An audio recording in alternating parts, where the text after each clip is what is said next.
Magandang araw sa atin lahat. Muli na naman nagbabalik ang inyong lingkod upang magbigay ng panibagong reaksyon sa mga kaganapan dito sa ating bansa, especially sa ating gobyerno. Ayan, napakaraming ang mga issue ngayon na kumakalat, lalong-lalo na yung mga nagiging pahayag ng mga public officials natin. Especially sa paghuli ngayon kay Bato. Ayan, kay Senator Bato. Bali, hindi talaga nagtutugma-tugma yung mga pahayag ng mga alipores ng administrasyon. Kasi yung iba gusto pasukuin siya, yung iba naman gusto imanhan. Kaso, ang problema nila yung budget. Ngayon, hindi natin alam kung talagang alam nila kung nasaan si Senator Bato. Ayan, so isa yan sa mga tatalakayin natin at ipapakita rin natin dito sa ating channel yung sinasabi nilang RA 9851 na naisabatas dito sa Pilipinas ay walang kabuluhan, walang special power ang ICC para ipatupad ang batas o ang warrant of arrest sa bansa natin nang hindi sumasangguni sa Philippine Court. Ayan, so lilinawin natin yan ngayon para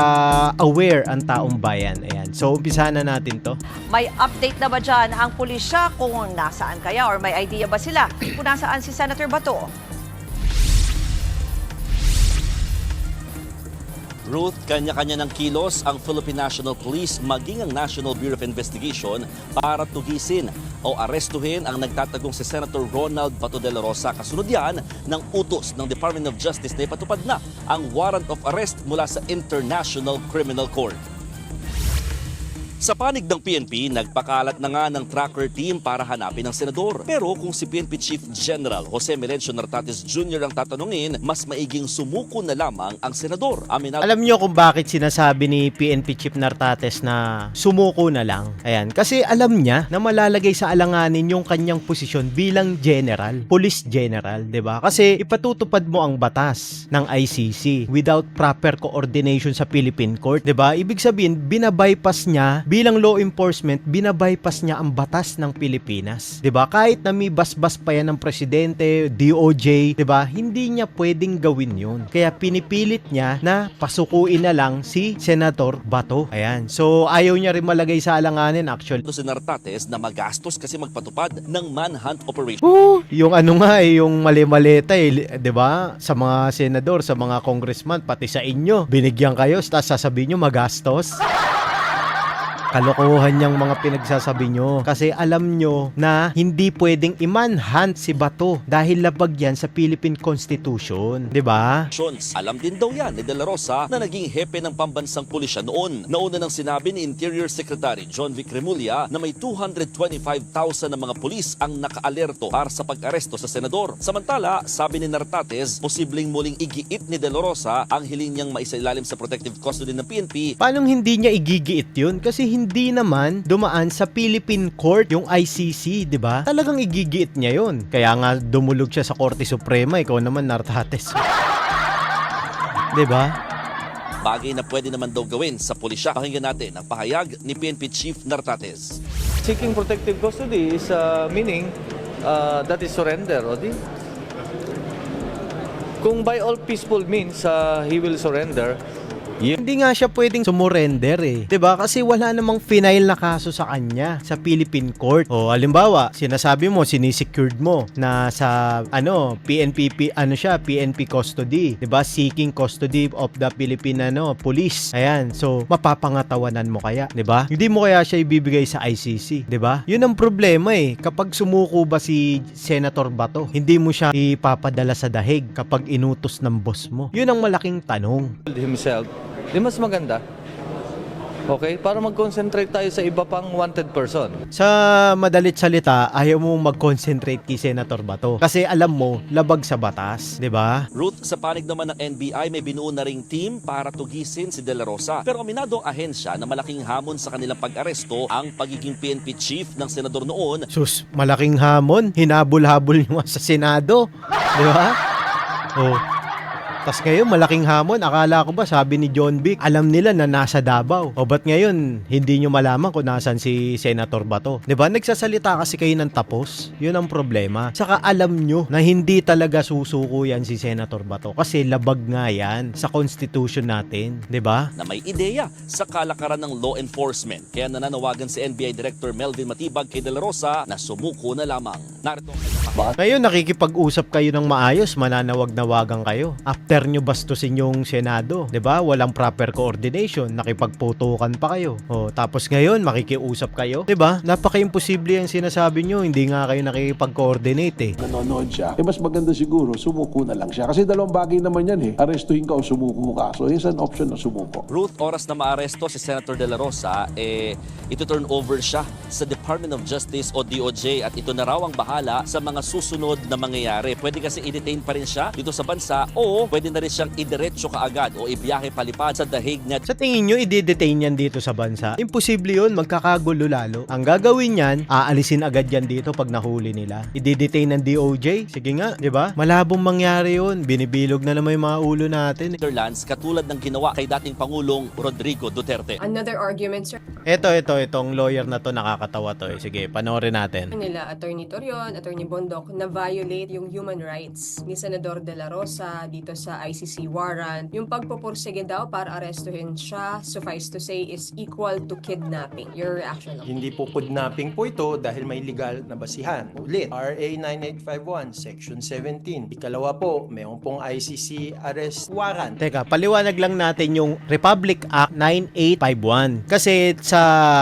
Geneva Convention, pati sa Rome Statute, meron tayong kinuwang kaparehong batas doon. Inadapt ng Pilipinas. Kasama doon yung crime against humanity. Pero hindi ibig sabihin na may karapatan na ang ICC magpatupad ng batas sa Pilipinas. Kasi kinuha lang natin yon, yung crime against humanity. Pero hindi kasama sa kinuha natin na pwedeng manghimasok agad ang ICC sa Pilipinas anytime. Ang nakalagay doon, kailangan nilang makipag-coordinate sa Philippine Court. Yun ang hindi nila ginagawa, 'di ba? Kaya labag talaga sa karapatang pangtao yung ginawa nila kay Presidente Duterte. Kasi naglabas na ng pahayag ang Supreme Court. Ayan, kumbaga tinakel yan. Ipinalabas sa Facebook, napanood naman natin lahat, na walang karapatan, walang jurisdiction ang ICC sa Pilipinas, lalong-lalo na hindi na tayo miyembro ng ICC, 'di ba? So, may legal na basihan. Ikatatlo po, mayroong Philippine State Practice. Ginawa na rin po ito last year, noong March 2020. Hoy, isa na to sa matatanggalan ng lisensya. Sige, marami na kayong matatanggalan ng lisensya bilang abogado. Sige, ipatupad nyo yung mali. Yan, kakabendalo nyo. Matatanggalan na kayo ng lisensya. Ang isang ICC agaswangan po ay pinatupad laban po kay former President Rodrigo Roa Duterte. At ikaapat po, kahit naman po ang Philippine Supreme Court sa Pangilinan versus Cayetano ay kinikilala na yung R8 9851 ay pinasa po ng Kongreso. Pinasa, pero hindi include doon yung word na pwedeng manghimasok anytime ang ICC para magpatupad ng warrant arrest. 'Di ba? Wala doon. Kailangan makikipag-coordinate sila sa Philippine Court para re-reviewin ng Philippine Court kung bakit ba talaga merong warrant of arrest yung isang Pilipino. Yun ang proper procedure. O kaya kung tinatawag ng mga abogado na due process, 'di ba? Kaso ang nangyari, may coordination ba, attorney? Wala, 'di ba? 'Di ba? Kaya huwag mo naman pinagloloko yung taong bayan, 'di ba?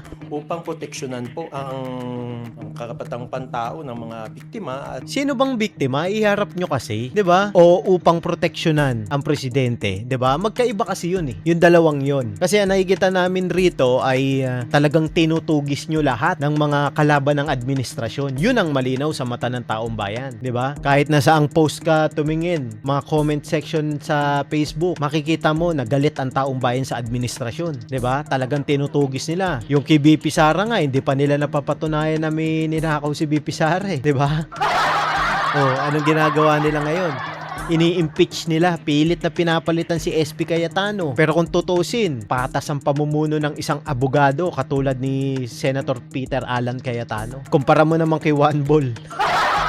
'Di ba? Kasi ang natatakot pa sila dyan is mabuksan yung flood control. Di ba? Kasi iimbitahan na yung iimbitahan yung 18 Marines papalabasin si Saldico. Iimbitahan si Martin Romualdez. Sino ba tinuturo ni Martin? Si PBBM. Di ba? Yun yung kinakatakot ng administrasyon. Biro mo ba naman, ang constitution natin, sabi sa constitution is uupo ang presidente sa 6 na taon. After nun, walang re-elect, hindi na siya pwedeng tumakbo. Ang gagawin nila sa constitution natin para mapanatili sila sa posisyon, dadagdagan nila ng 3 years. Sa Senado, sa Congress, pati sa presidential. Ngayon, sa 2028, ang balak nila, walang eleksyon. Maliban sa gobernador, mayor, councilor, barangay, tentative, yan. Yun lang ang may eleksyon. 'Di ba?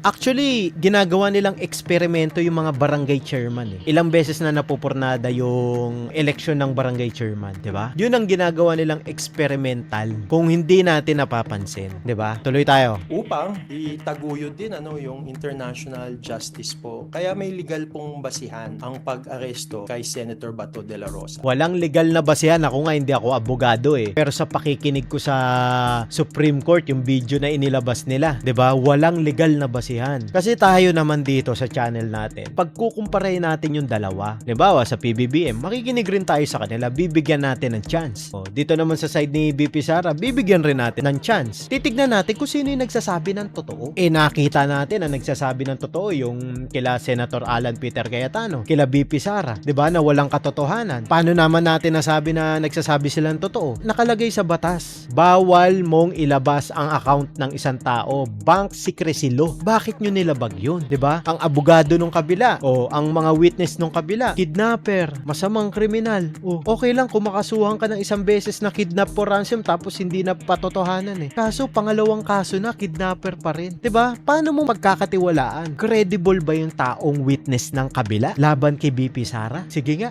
Si Matubato, killer daw siya ni Presidente Duterte. Pero sali-saliwa, salu-salungat ang pahayag, kagaya ni Madriaga. Yung ba yung sinasabi nilang credible, 'di ba? Kung papanoorin natin, sisiyasatin natin mabuti. Sa pangkaraniwang tao, instinct lang natin, alam na natin kung nagsasabi ng totoo 'yan. Hindi na tayo kailangan bulahin, alam natin kung niloloko tayo, 'di ba? Sir, doon lang sa, can he be considered a fugitive na si Senator De La Rosa? Para sa akin hindi mo pwedeng i-consider na fugitive si Senator Bato kasi wala namang kaso sa Pilipinas. Isa pa, kahit na may kaso yan or may warrant of arrest yan sa ICC, hindi mo na siya pwedeng arestuin kasi hindi naman tayo miyembro ng ICC.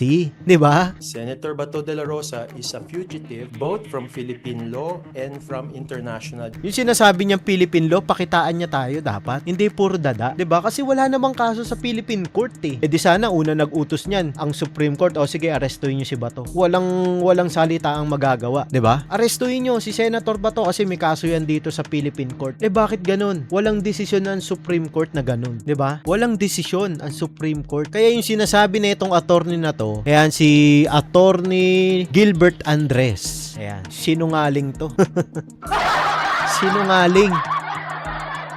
Justice. So, siya po ay matuturing fugitive before the 125 state members po ng ICC and before any country na merong domestic law that implements an ICC arrest warrant such as the Philippines. Ay nako, attorney, sayang yung pag-aaral mo. Sayang yung pag-aaral mo. Kung ganyan babaluktutin nyo yung Constitution, yung batas ng Pilipinas, yung ipinaglaban noong 1987, di ba? Actually, hindi ako dilawan, pinklawan, etc. Hindi. Kasi wala naman ako nung panahon na yun, 1987. Pero kung aaralin mo, father like son, di ba? Ganto rin ang ginawa ni former President Ferdinand Marcos Sr. na kinupo niya lahat. Yung power, umiikot lang sa isang tao. Yun ang ginagawa ngayon. Totoo yung sinasabi ni Mayor Baste Duterte na martial law na ngayon without declaring formality. Di ba? Totoo yun. Kasi biro mo ba naman lahat sinusuhulan, lahat ng congressman. Bumoto lang ng yes para ma-impeach si BP Sara. Tapos papalitan yung constitution. 3 years term extension sa lahat ng public official. 'Di ba?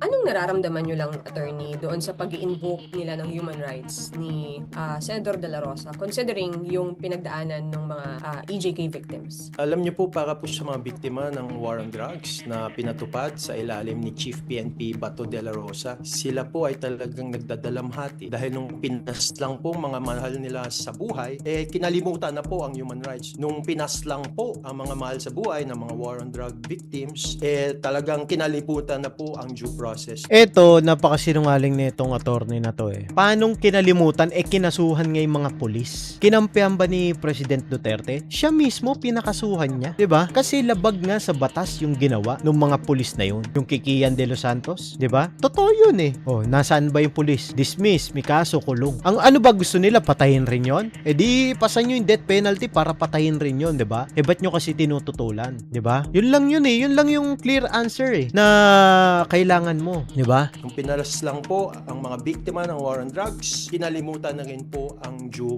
process at rule of law. Kaya nakakatawa po na ini-invoke po ito ngayon ni Senator Bato de la Rosa. Mas nakakatawa kayo. Binabago nyo yung batas, 'di ba? Binibend nyo yung law, 'di ba? Pinapatupad nyo yung batas ng ICC, 'di ba? Eh sabi ng Supreme Court, wala silang karapatan na ipatupad dito without the proper coordination of the Philippine Court, 'di ba? O anong ginagawa nyo, 'di ba? Kung meron tayong ganto sa Pilipinas, hindi na natin kailangan ng kaaway. Yan ang sabi ni General Luna, 'di ba? Kung nanonood kayo, kung talagang makabayan kayo, hindi ko sinasabing protektahan natin si Senator Bato, pero protektahan natin yung constitution, yung constitutional right ng bawat Pilipino, 'di ba? Protektahan natin yung bansang Pilipinas, hindi yung politiko. Pero nung chief PNP po siya, kinalimutan po nila ang human rights, ang rule of law at due process. At panghuli na lang, attorney, so ibig sabihin, kapag na-aresto si Senator De La Rosa, pwede na rin siyang dalhin agad-agad sa ICC, gaya nung nangyari kay PRRD. Pag na-arresto na po si Senator Bato dahil po sa ICC arrest warrant, ay pwede na po siyang kaagad-agad maidala sa ICC sa dahig po. Kagaya ng po ng pag-implement at pagpapatupad sa kay former President Rodrigo Duterte. Totoo yun. Kasi magkakagulo eh kapag in-stay nyo pa dito si Senator Bato eh. 'Di ba? Talagang dadalhin nyo yan. Kaya fake news yung sinasabi ni Chief PNP Nartates na nandoon siya sa PNP custody. Kukup-kupin siya. Hindi. Dadalhin yan sa dahig. 'Di ba? So ba't pa natin papahuli si Senator Bato? 'Di ba? Kung lalabagin lang naman yung constitutional rights. Hindi lang naman to kasi usapan para kay Senator Bato eh. Sa every Pilipino, sa bawat mamamayang Pilipino pwedeng mangyari to. 'Di ba? Pwedeng mangyari to sa mga mabubuting senador na hindi pa napapatunayan na nagkasala. Pwedeng mangyari to kay BP Sara, hindi pa napapatunayan nagkasala. 'Di ba? Kahit sino pwedeng mangyari yan. Lalo na kapag pinagkaisahan. Kaya ang problema talaga rito sa administrasyon na to is pinoprotektahan yung mga talipandas sa bansang Pilipinas at kinukupo yung mga talagang naglilingkod ng tapat sa taong bayan. Dahil ang layunin po talaga ng pag-aresto po sa kanya ay para mas-surrender po siya sa ICC. Ano pa ba? Yun lang naman talaga kung ba't nyo nga arestuin kasi pinatutupad nyo eh. Yung warrant of arrest eh. 'Di ba? Huwag mo na kaming lituin, attorney. In accordance po with Republic Act 9851. Ayan ka na naman sa Republic Act 9851, mas marunong ka pa sa Supreme Court eh. Sinabi na nga na walang authority ang ICC sa pagpapatupad nila ng batas internationally. Ayan, ang may authority lang dito, Philippine Court. So kailangan nilang makipag-coordinate sa Philippine Court. Huwag nyo itanim sa isipan ng tao na ipinatutupad lang ang RA 9851. Dahil hindi nyo naman binabasa, basta binabanggit nyo lang. Hindi nyo pinapaliwanag kung ano ba yung 9851 na yan. 'Di ba? Kapag pinaliwanag nyo yan sa taong bayan, sa tingin nyo papaniwalaan pa ba kayo? 'Di ba? Syempre hindi na. So walang pagsuko ng soberanya, walang pag-intrude sa ating sovereignty kung ipapatupad natin ito, sir, ng ICC warrant. Ang pagpapatupad po ng ICC arrest warrant dito po sa Pilipinas ay naaayon na rin po sa ating soberanya. Naaayon po ito sa saligang batas na nagsasabing Kalokohan yan, attorney. Malaking kalokohan yung ginagawa mo. Akala mo makakatakas ka sa mga ginagawa mo Yang bendalo mo Philippines adopts generally accepted principles of international. Magugulat ka pag nawala na si PBBM, hindi na presidente, isa ka sa mga kakasuhan. Tandaan mo yan. Matatanggalan ka ng lisensya sa ginagawa mo dahil labag yan sa batas ng Pilipinas. Tandaan mo, nasa Pilipinas ka, Pilipino ka, binibenta mo ang kapwa mo Pilipino para sa sarili mong interes. Ano ang tawag sa mga katulad nyo? Eh di makapili kayo, di ba?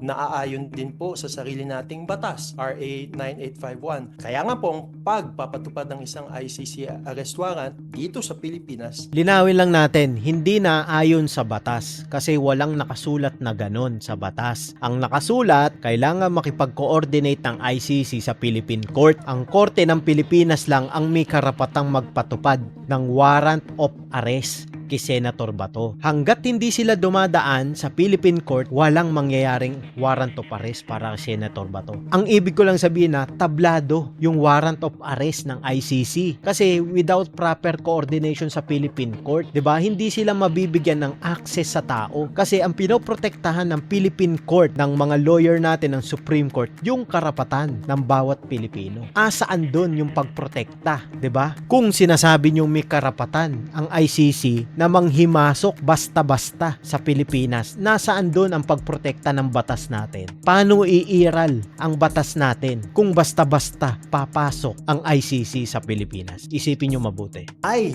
tanging pagpapatupad lang po ng ating sariling soberenya po. Again, Your Honor, Ayan eto intindi natin ito mabuti. Ito yung isang part ng pagpapaliwanag kung bakit walang karapatan ang ICC sa Pilipinas. Ayan, panoorin natin to mabuti kasi importante ito na malaman ng taong bayan.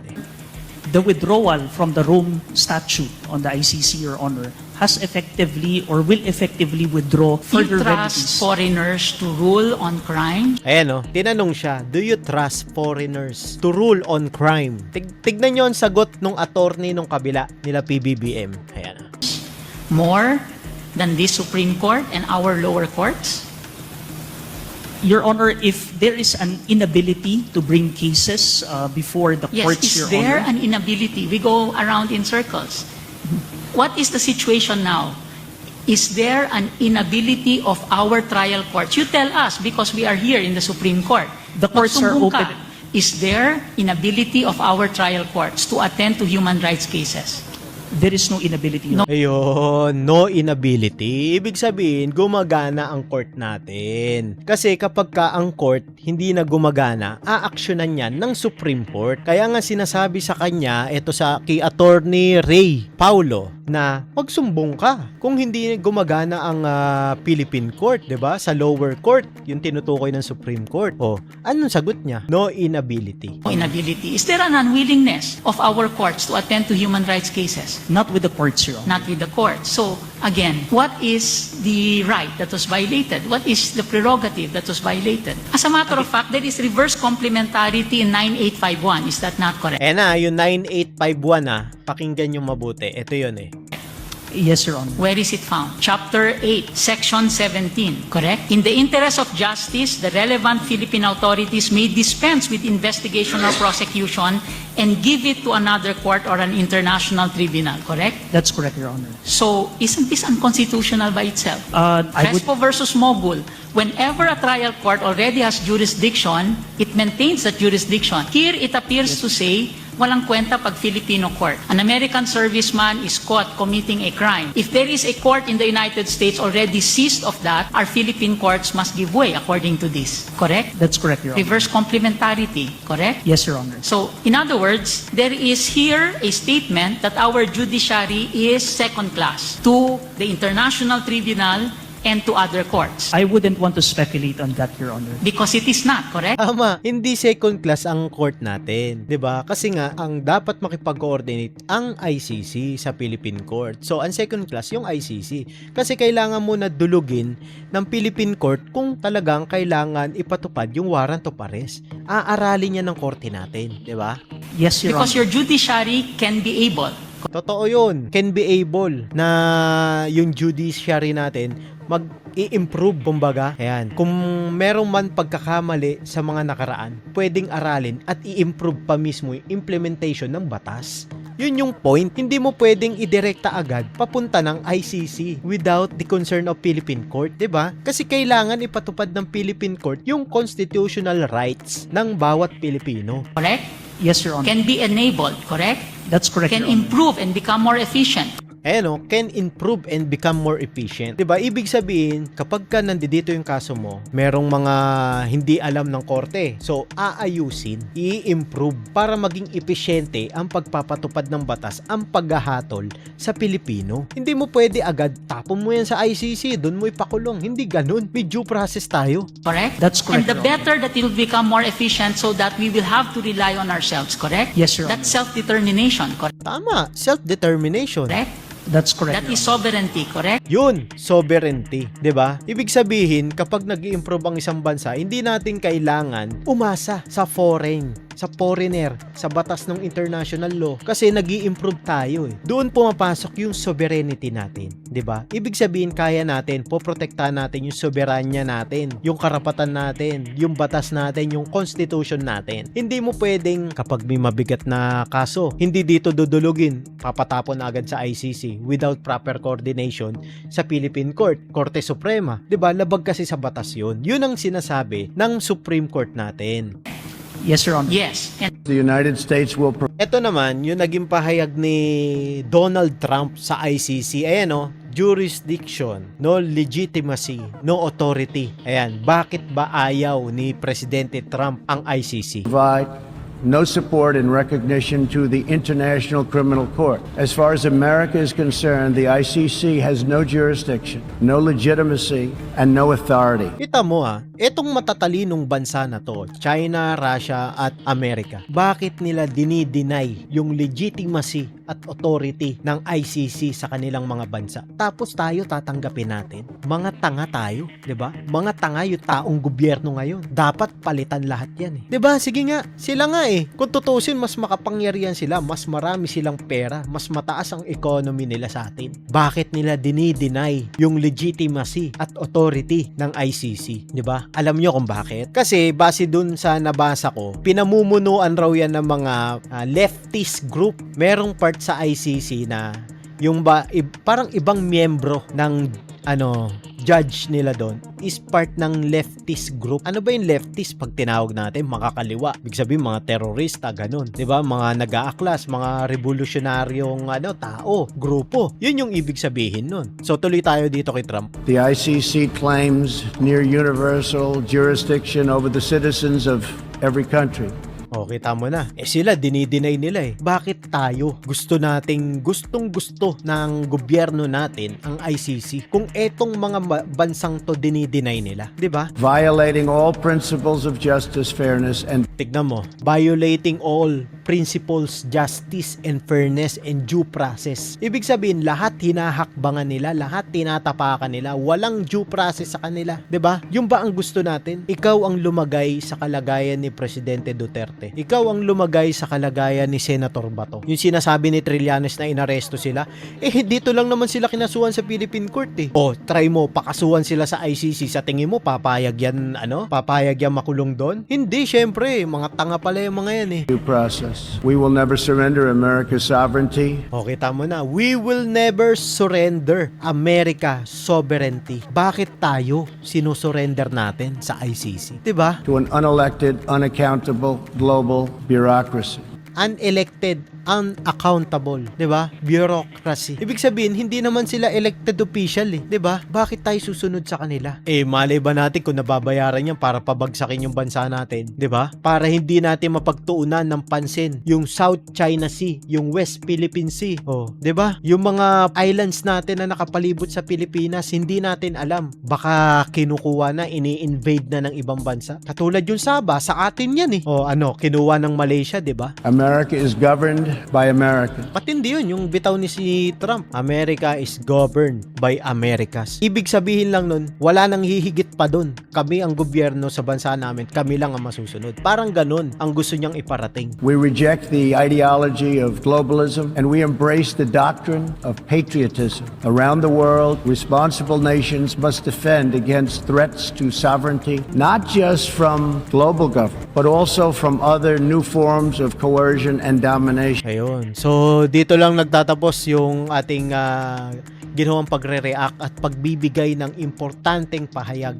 Kasi ang napapansin ko kasi dito sa atin, kapag napagtripan ka, pagkakaisahan ka. Kapag ayaw sa'yo, pagkakaisahan ka. Kapag talagang threat ka sa kanila, itutumba ka, palalayasin ka ng bansa, pakukulong ka sa ibang bansa na hindi naman dapat. 'Di ba? Kasi sa totoo lang, ewan ko kung bakit ganyan sila. Nakabalik sila sa kapangyarihan para ulitin yung isang pagkakamaling ginawa nila. Imbis na baguhin yung history, binabalik nila yung history na hindi naman pwede. 'Di ba? Lahat ng panunuhol nasa kanila na. So, ang sa akin lang is huwag nyo po palang kalimutan mag-subscribe, like, and share, and please click the notification bell button para palagi kayong updated sa lahat ng aking uploads. At magkita-kita po tayo sa sunod. Hanggang dito na lang. Bye-bye.